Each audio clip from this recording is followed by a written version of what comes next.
오늘 본문 앞의 본문에서 예수님께서 세례 요한을 굉장히 칭찬을 하셨습니다. 그 칭찬은 이렇습니다. 세례 요한은 선지자들보다 더 위대할 뿐만 아니라 여자가 낳은 자 중에서도 가장 큰 사람, 즉 그 누구보다도 큰 사람이라고 이렇게 칭찬을 하셨습니다. 그 이유는 세례 요한은 옛 시대의 마지막 인물이고 또 새로운 시대를 가져오실 예수님의 오실 길을 준비한 아주 중요한 역할을 감당한 그런 사람이었기 때문입니다. 그러나 세례 요한은 어떻게 보나 세례 요한은 옛 시대의 사람일 뿐입니다. 예수님을 통해 하나님 나라가 이 땅에 임했고 새로운 은혜의 시대가 열렸습니다. 이제 예수님을 통해서 이 땅에 이미 임한 그 하나님 나라에 속한 자들은 훨씬 더 큰 자들입니다. 새 시대에 속한 자들이 훨씬 더 큰 자들이라는 말씀입니다. 그래서 앞서 11절에 이런 말씀을 하시지요. 내가 진실로 너희에게 말하노니 여자가 낳은 자 중에 세례 요한보다 큰 이가 일어남이 없도다. 그러나 천국에서는 극히 작은 자라도 그보다 크니라. 하나님 나라에 속해 있는, 즉 새 시대에 있는 그 누구든지 옛 시대에 속한 그 세례 요한보다 더 크다라는 말씀입니다.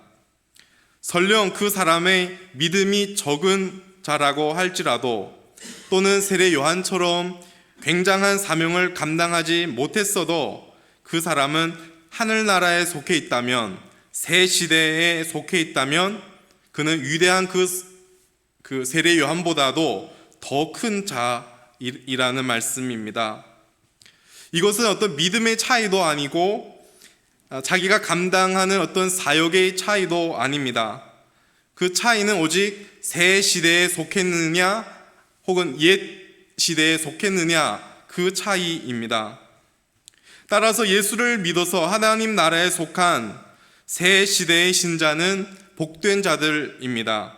저와 여러분은 하나님 나라에 속한 새 시대의 신자들로서 우리는 엄청 큰 복을 받은 자들이고 세례 요한보다도 더 큰 자들입니다. 그렇게 믿으시길 소망합니다. 저와 여러분의 믿음이 작아도 감당한 사역이 보잘것없어도 오직 단 한 가지, 우리가 예수를 믿고 이 새 시대에 속한 자라는 이 이유 때문에 우리가 세례 요한보다 큰 사람들이기 때문입니다. 예수님을 통해 하나님 나라가 이 땅에 임했고 이제 새로운 시대가 열렸습니다. 그리고 하나님 그 나라의 왕 되신 예수님께서 부단히 하나님 나라의 복음을 선포하고 그 나라 가운데 자신의 백성들을 초대합니다. 그러나 사람들의 반응은 합당한 반응을 하지 않습니다. 오히려 어떤 사람은 배척하고 대적하고 비판까지 합니다.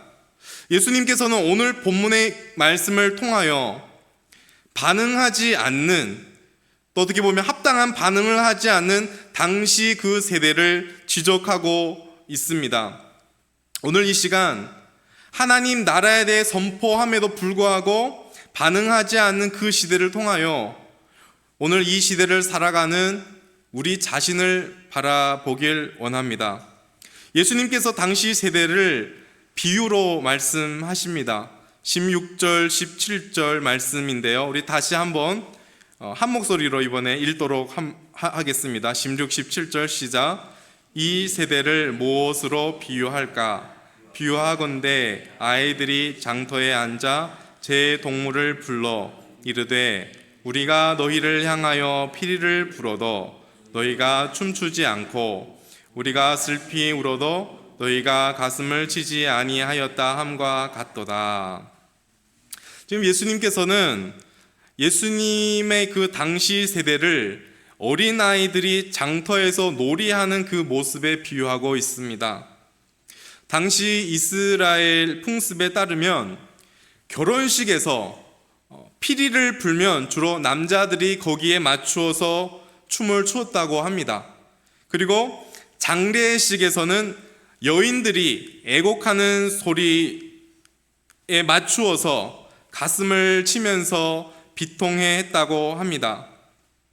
그런데 지금 이런 장례식과 결혼식의 이런 모습을 아이들이 장터라는 말은 시장인데요, 시장에서 아이들이 결혼식 놀이와 이 장례식 놀이를 지금 흉내내고 있다라는 말씀을 지금 하고 있는 것입니다. 이런 결혼식 놀이든 장례식 놀이든 여기에 앉아 계신 분들은 아마 그런 놀이를 하셨던 분이 계십니다. 저는 장례식 놀이를 한 적은 없는데요, 결혼식 놀이는 어릴 때 자주 했던 것 같습니다. 근데 이런 놀이를 할 때 중요한 것이 무엇입니까? 제대로 반응을 하고 또 합당한 반응을 해야 그 놀이가 재미가 있고 놀이가 진행할 수 있습니다. 만약 반응하지 않으면 그 놀이는 계속 진행될 수 없습니다. 반응이 중요합니다. 꽤 오래전에 제가 저희 큰딸 은성이에게 장난감을 이렇게 선물로 사주었습니다. 잘해서가 아니고 잘하라고 이렇게 선물을 사줬는데요, 그 무슨 선물이냐면 그 의사놀이 하는 그런 장난감이었습니다. 거기에는 정말로 청진기가 있고 온도계가 있고 그리고 또 혈압 체크하는 그런 여러 가지 도구들이 들어 있었습니다. 처음에는 잘 안 놀았지만 최근에는 어린이집 갔다 오면 사람을 붙들고 계속 그 의사놀이를 하자고 합니다. 함께 노래할 때 당연히 의사는 은송이가 그 역할을 하고 저는 환자의 역할을 하는데요, 근데 여기서 중요한 것이 있습니다. 저한테 물어봐요. 아빠 어디 아파요? 저 어디도 안 아파요 하면 그 놀이가 계속 진행될 수가 없습니다. 무조건 제가 안 아픈데 배가 아파요, 허리가 아파요, 무릎이 아파요 이렇게 반응을 해줘야 또 은성이는 다음에 또 청진기를 가지고 와서 들어주고 이렇게 놀이가 계속 진행됩니다. 그래서 놀이할 때 반응하는 것이 굉장히 중요합니다. 그런데 오늘 본문에 나온 이 비유에서 우리 보시다시피 결혼식 놀이를 하든 장례식 놀이를 하든 그 한쪽편의 사람들은 어떻습니까? 반응하지 않은 그런 모습을 지금 우리에게 알려주고 있습니다. 뿐만 아니라 그 사람들은 마치 기쁨도 슬픔도 느낄 수 없는 그런 아이들처럼 우리는 비유를 통해 보입니다. 예수님 당시 사람들의 모습이 이렇다는 것입니다. 세례 요한이 와서 회개를 외치고 했어도 사람들은 회개하지 않았습니다. 예수님께서 와서 천국 복음을 선포했어도 사람들은 그 천국 복음 때문에 기뻐하지 않았습니다. 그 시대가 그런 모습이었습니다. 저와 여러분이 살고 있는 이 세대도 마찬가지라고 저는 생각합니다. 반응하지 않는 시대입니다. 무감각의 시대입니다. 하나님의 메시지에 무감각하고 주위에 일어나는 일들에 대해서 무감각합니다. 최근에 또 전쟁이 일어났죠. 이스라엘과 하마스의 전쟁, 아직 전쟁하고 있습니다. 그 전에 우크라이나와 러시아의 전쟁, 또 사회적으로 기후온난화 같은 이런 문제들, 이런 문제들에 대해서 우리는 무감각합니다. 그리고 신자들이 모여있는 교회 안에서도 무감각하는 현상들이 있습니다. 교회 안에서 어떤 지체들이 아파하고 고통 가운데 있지만 거기에 대해서 무감각합니다. 누가 아파도 내가 안 아프면 나랑 상관없는 것입니다. 교회는 한 몸인데 어떤 지체가 아프면 나도 그 아픔을 당연히 겪어야 마땅합니다. 그러나 그런 아픔을 느끼지 못한 채로 살아가는 것이 오늘 이 시대의 교회의 모습이 아닐까요? 하나님 앞에서도, 한 성도로서 하나님 앞에서도 영적으로 무감각합니다. 반응을 하지 않습니다. 죄를 짓고도 죄를 지었는지 모르며 살아가는 성도가 너무 많습니다. 죄의 고통과 아픔을 느끼지 못합니다. 때론 느끼더라도 굉장히 느낌이 무딥니다. 나의 영혼이 죄로 인하여 점점 썩어져 가고 있는데 모르고 있습니다. 마치 유명한 개구리 예화에 나오는 개구리와도 같습니다. 미국 한 대학에서 찬물이 담긴 냄비에 개구리를 넣고 그 냄비를 밑에서 서서히 가열을 하는 시험을 했습니다. 개구리는 조금씩 올라가는 그 온도 변화를 느끼지 못한 채로 냄비 속에 그냥 있다가 죽어버렸습니다. 물이 뜨거워지는 것을 알았다면 얼마든지 냄비 밖으로 튀어나올 수 있었지만 인식하지 못할 정도로 서서히 물 온도를 올렸기 때문에 결국 죽고 말았습니다. 여러분, 이 예화 들어보신 적 있으십니까? 아주 유명한 예화입니다. 그러나 과학적으로 접근을 하면 이게 잘못된 예화입니다. 이렇게 찾아봤는데 이것이 이제 잘못 이렇게 전해졌다고 합니다. 나중에 과학적으로 다시 이렇게 실험을 했는데 개구리가 그냥 있지 않고 튀어나왔다고 합니다. 그렇게 멍청하지는 않았다고 합니다. 그래서 과학적으로 접근하면은 잘못된 예화이지만 오늘날에도 각 영역에서 이 예화를 많이 사용합니다. 그 이유는 이 예화 자체에 들어있는 메시지가 의미 있기 때문입니다. 그래서 저는 개구리한테 미안하지만 저도 이 메시지가 의미 있기 때문에 과학적으로 오류임에도 불구하고 오늘 이 예화를 말씀드렸습니다. 죄의 온도가 점점 높아져서 우리를 끓이고 있는데, 그래서 우리는 영적으로 서서히 죽어가고 있는데 우리는 어쩌면 개구리처럼 모르고 있지는 않으십니까? 죄가 서서히 우리를 삼키고 있는데 우리는 너무 무뎌서 아무런 반응을 못하고 그냥 그렇게 신앙생활하고 있지는 않습니까? 제가 처음 예수님을 믿었을 때 하나님 앞에서 참으로 눈물도 많았고 웃음도 많았습니다. 눈물이 많았다는 것은 처음 예수님 믿을 때 하나님께서 왜 저에게 그렇게 많은 저의 그 연약함들, 죄악들, 죄된 모습들을 보여주시는지 모르겠습니다만, 처음 예수님 믿을 때 그런 죄들을 이렇게 보여지면서 하나님 앞에서 통곡하며 회개를 했었습니다. 뿐만 아니라 눈물이 많았을 뿐만 아니라 웃음도 참 많았습니다.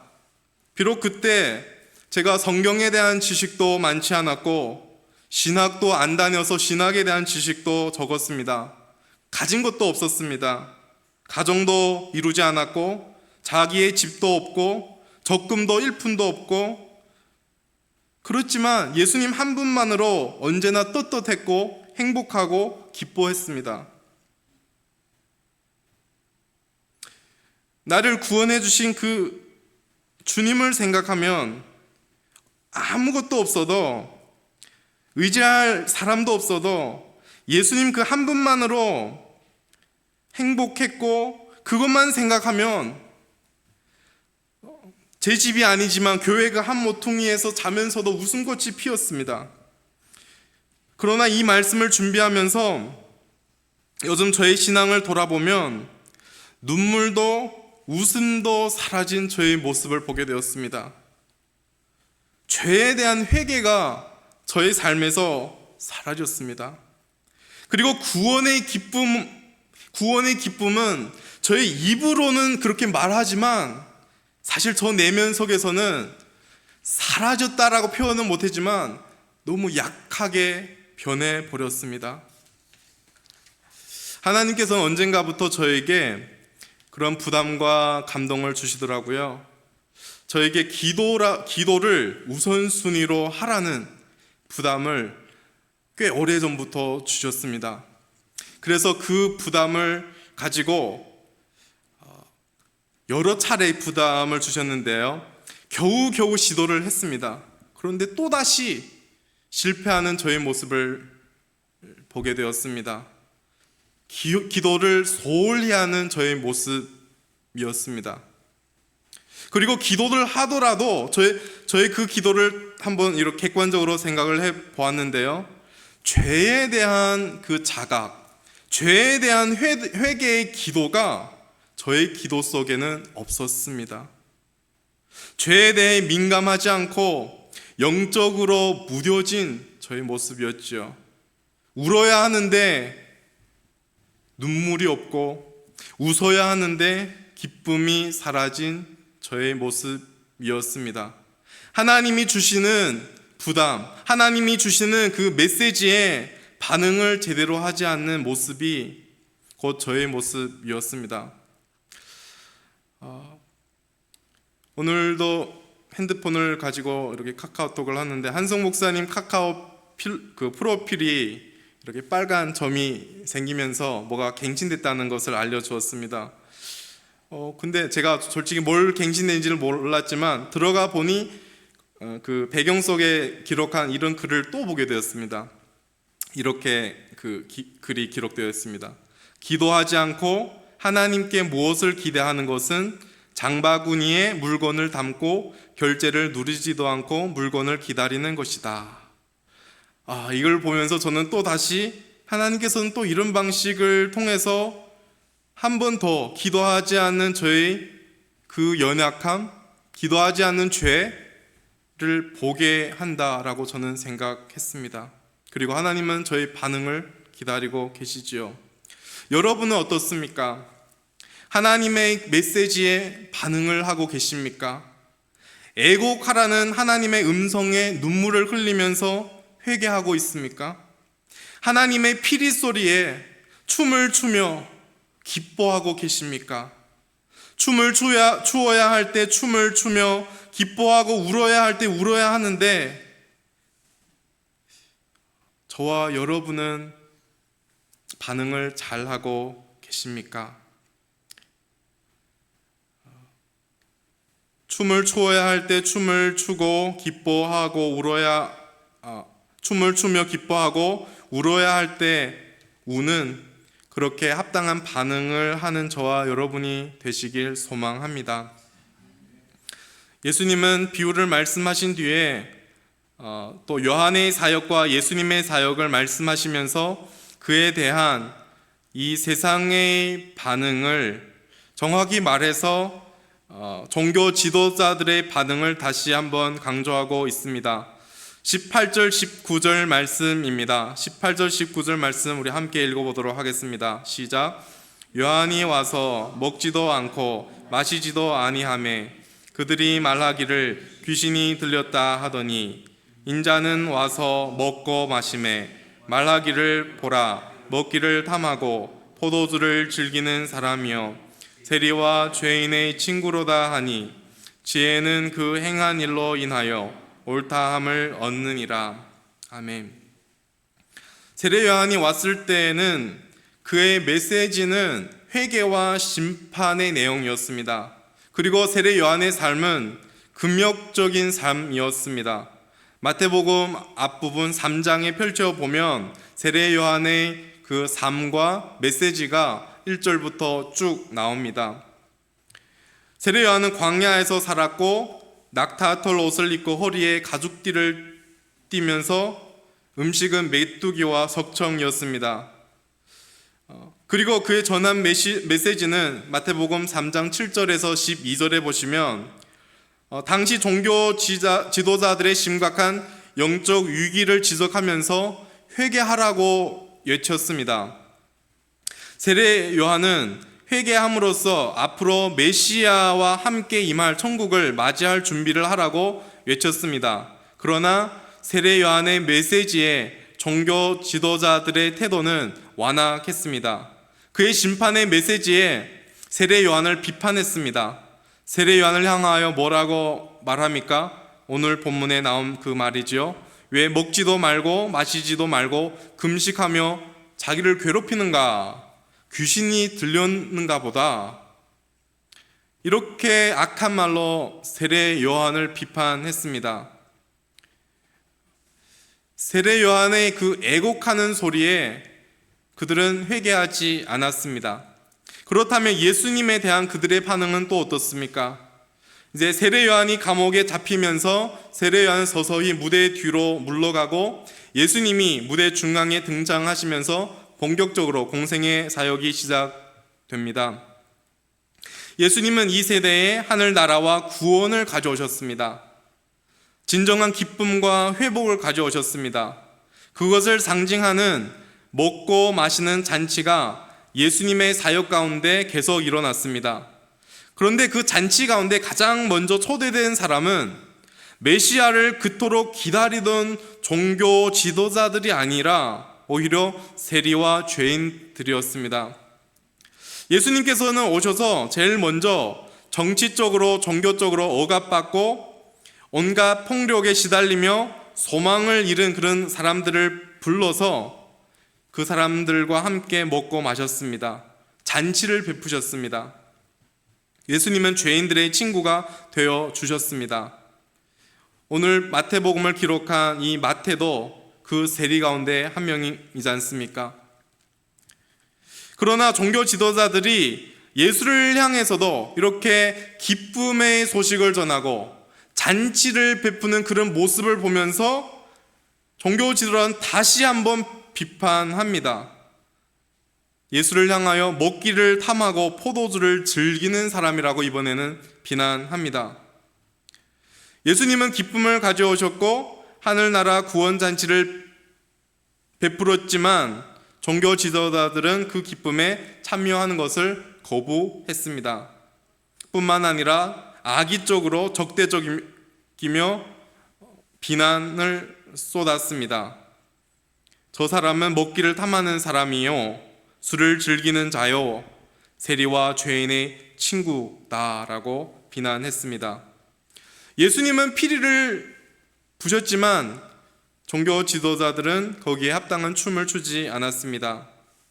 당시 세대 사람들은 세례 요한과 예수님에 대한 태도와 반응은 굉장히 악의적이고 비판적이었습니다.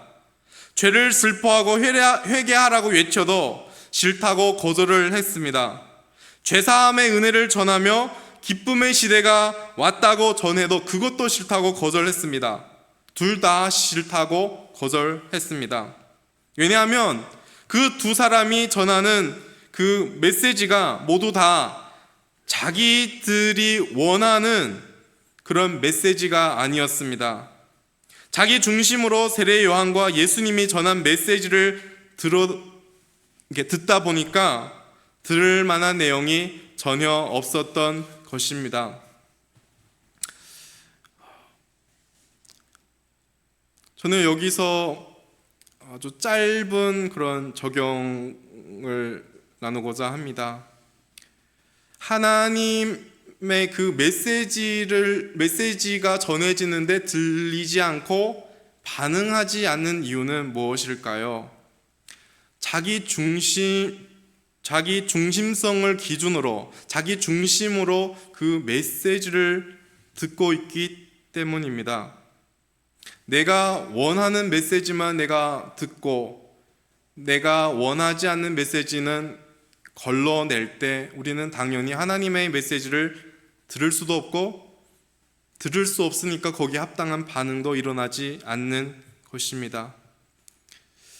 그래서 저와 여러분이 하나님의 말씀을 앞에서 우리의 중심성을 내려놓고 우리의 기준을 내려놓고 우리의 온갖 선입견과 자기의 경험과 모든 틀을 내려놓고 하나님 말씀 앞에서 어린아이가 되기를 소망합니다. 어린아이처럼 하나님 말씀 앞에 서서 그 말씀이 나에게 주는 메시지가 무엇인지 듣고 들리는 그 메시지에 반응하는 저와 여러분이 되시길 소망합니다. 마지막 이렇게 맺는 말이 있습니다. 여러분, 죽은 시체는 움직이지 않습니다. 호흡할 수도 없고 소리칠 수 없습니다. 일어날 수 없고 손을 내밀 수도 없습니다. 시체를 향하여 아무리 외쳐도 시체는 반응하지 않습니다. 그러나 반대로 살아있는 자는 움직입니다. 반응합니다. 살아있는 자에게 큰 소리로 외치면 외치는 소리에 살아있는 자는 반응합니다. 마찬가지로 영적으로 죽은 자는 하나님의 음성에 반응할 수 없고 또 반응하지 않습니다. 그러나 영적으로 살아난 자들은 하나님의 음성에 당연하게 반응합니다. 때론 하나님의 말씀 앞에서 펑펑 울기도 하고, 때론 너무 행복해서 너무 좋아서 웃기도 합니다.